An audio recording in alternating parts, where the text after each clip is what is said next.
ქართულ ოცნებას აქვს ძალიან ესეთი მიზანმიმართული პოლიტიკა იმისთვის, რომ საბოლოო ჯამში მაუწყებლები თავად ლიკვიდირდნენ ან დარჩეს მხოლოდ ისეთი ტიპის შინაარსი, რომელიც იქნება მხოლოდ მათი კონტროლის ქვეშ. აი სულ ეხლა ჩვენს მაყურებელს ვხედავთ და ვეწუწუნებით, რას გვიშვება ეს ქართული ოცნება. იმიტომ რომ ქართულ ოცნებას უნდა რომ ამით ვიყოთ დაკავებული, რომ ჩვენ ვისხდეთ და ვლაპარაკობდეთ, აი რას გვიშვება ეს ქართული ოცნება და იმის გამო რომ არ ვილაპარაკოთ იმაზე, რას უშვება ქართული ოცნება მათ. ამიტომ მე აზრს ვეღარ ხედავ. ერთადერთ აზრს ვხედავ, რა ძალების დაგვრჩენია, ერთმანეთს შევეშვალოთ და ერთმანეთის საჭიროებზე ვილაპარაკოთ, მეტად გავამახვილოთ ყურადღება.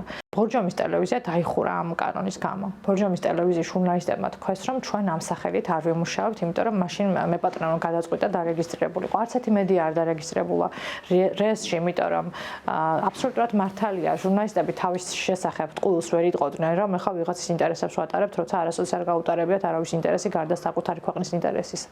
და ამის გამო დაიხურა უკვე ერთი არხი. ოღონდ ქართული ოცნება არ არის ის პოლიტიკური ძალა, რომელიც შემოიჭრება და დაგხურავს, იმიტომ რომ მას აქვს ეს 7 ნოემბრის კომპლექსი და არ უნდა ხანდახან ცდილობს, რომ თლად ესე პირდაპირ არ გავდეს ნაციონალურ მოძრაობას, მიუხედავად იმისა, რომ თავიდან ბოლომდე აწარმოებს ნაციონალურ მოძრაობის მიერ წარმოებულ პოლიტიკას და თავიდან ბოლომდე დგავს ამ სისტემაზე. მას უნდა რომ შენ თვითონ მოიგუდო, ან მოთვენიარდე. ორი არჩევანი გაქვს. ძალიან ბევრი არის დამოკიდებული რეალურად შიგნით საზოგადოებაზე.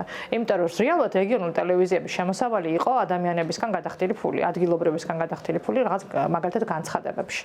თავისუფალი მედიის გარეშე საზოგადოებას ქონია გამოცდილებები საქართველოში, ნუ შეიძლება ეს არ იყოს ჯენზი თაობაზე, რომელსაც აბსოლუტურად სხვა ტიპის გარემო ქონია აქამდე, მაგრამ ჩემი თაობის ადამიანებს და ჩემზე უფროსებს ნამდვილად ახსოვს ახლა ტოტალიტარიზმის დროს რა და როგორ ხდებოდა. რომელიმე ჟურნალისტური პროდუქტი ახსოვთ კომუნისტების დროიდან, რომელმაც სიმართლე მოუყვათ. აი ასეთი ტიპის სისტემის შექმნა უნდათ, შეუძლიათ აი თვითონ რო იგონებდნენ ლეგენდებს და რაღაცა მითებს და ასევე სიმართლეებს, თქვათ, ჩრდილო კორეასთან დაკავშირებით და ასევე ჩინეთთან დაკავშირებით, ასევე რუსეთთან დაკავშირებით, აი ესეთი თუ კი რამე გაუგიეთ, რომ სადაც დემოკრატია არ არის, როგორი ტიპის სიმართლეები იქმნება, დაახლოებით ეგეთი რამ ექნებათ მათ